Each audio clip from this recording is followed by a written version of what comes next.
وَلْتَكُنْ مِنْكُمْ أُمَّةٌ يَدْعُونَ إِلَى الْخَيْرِ وَيَأْمُرُونَ بِالْمَعْرُوفِ وَيَنْهَوْنَ عَنِ الْمُنْكَرِ وَأُولَئِكَ هُمُ الْمُفْلِحُونَ. Poin ke-18, kontrol pergaulanmu. 99,9%, teman-teman sekalian, rumah tangga rusak karena pergaulan.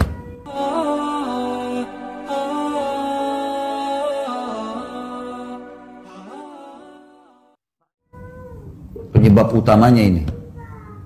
Ibu-ibu banyak teman sama temannya ini suaminya lebih kaya.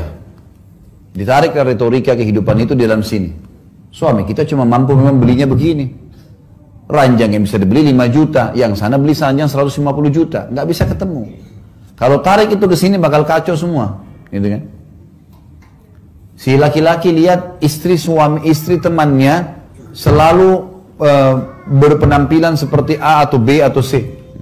Istrinya tidak seperti itu. Dia mau tarik itu ke sini, susah, nggak bisa. Mungkin fisiknya pasangan kita seperti ini. Makanya ada namanya gudul basar, turunkan pandangan. Perempuan disuruh pakai hijab. Semua itu tujuannya untuk itu. Untuk meredam supaya orang jangan cemburu. Kontrol ini teman-teman sekalian. Jangan pernah masukkan orang ketiga atau pola hidup atau pergaulan dalam rumah tangga kita. Tidak bisa. Ada orang subhanallah, ada banyak perempuan saya temukan begitu kasus ibu-ibu.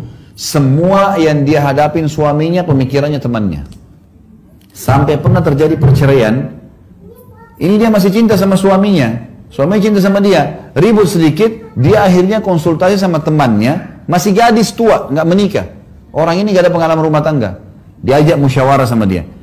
Kesimpulan terakhir, suruh cerai. Kau juga bisa hidup kok kayak saya tidak ada suami tapi saya bahagia, saya bisa kerja, saya bisa begini. Ajukan perceraian, subhanallah.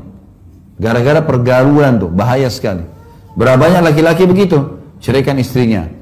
Kadang-kadang bapak-bapak kalau lagi kumpul sama teman-teman, jangan terpengaruh dengan perkataan itu. Nih, yang pulang duluan nih berarti takut sama istrinya nih. Kuat-kuatan nunggu di situ sampai jam 12 sampai jam 1. Ngapain?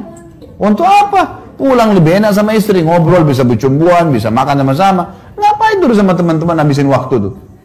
Tapi ini pergaulan, bahayanya di situ. Dia akhirnya dipancing-pancing untuk itu, gitu kan? Ini baru habis antar istri ke rumah sakit. Wah, suami yang tidak punya wibawa. Loh, kok bisa?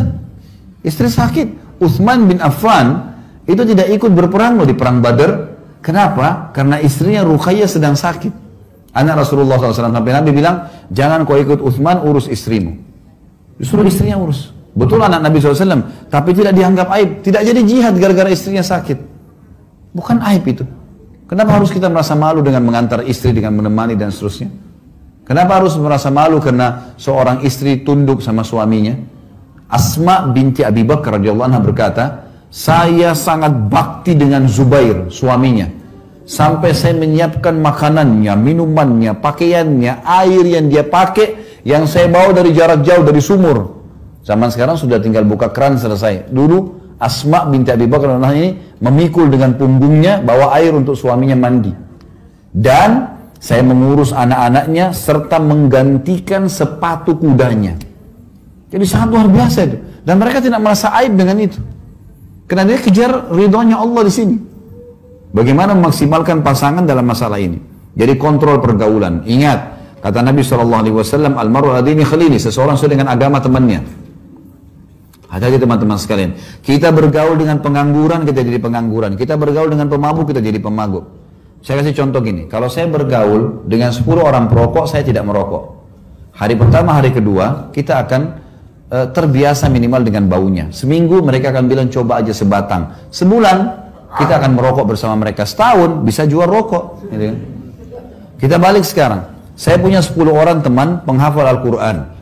Saya nggak bisa ngaji, bodoh sekali, huruf hijaiyah pun tidak tahu.